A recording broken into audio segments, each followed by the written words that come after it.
TV mega தொடர் மூலம் பிறரை எப்படி கெடுப்பது, அழிப்பது, துன்புறுத்துவது, கணவன் மனைவிக்குள் ஒருவரை ஒருவர் ஏமாற்றி கள்ளக்காதல் தொடர்பு எப்படி என்று கற்றுக் கொடுக்கப்படுகிறது.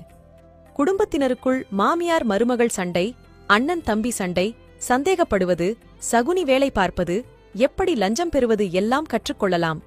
பிறர் தொழிலை எப்படி கெடுப்பது, எப்படி நம்பிக்கை துரோகம் செய்வது என்பது எல்லாம் காண்பிக்கப்பட்டு மக்களுக்கு பழக்குவிக்கப்படுகிறது. இவையெல்லாம் விட பெரிய பேரிழப்பு, உங்கள் அருமை குழந்தைகளின் விலை மதிப்பற்ற எதிர்காலம் பாழாக்கப்படுகிறது. இத்தனை பாதிப்புகள் இருக்கிறது என்று தெரிந்தும் தொலைக்காட்சி நிறுவனங்கள் தங்கள் டிஆர்பி ரேட்டிங் அதிகரித்திட, சுயலாபத்துக்காக இப்படிப்பட்ட மக்களை சீரழிக்கும் டிவி சீரியல்கள் தயாரித்திட முக்கியத்துவம் தருகிறது. தயவு செய்து மக்களே, இது போன்ற கேவலமான நாடகங்களை புறக்கணியுங்கள். நாம் புறக்கணித்தால்தானே டிஆர்பி ரேட்டிங் குறைந்தால் தொலைக்காட்சி நிறுவனங்கள் மக்களை சீரழிக்கும் சீரியல்களை தானே நிறுத்திவிடுவார்கள். நமது செயல்கள் மட்டும்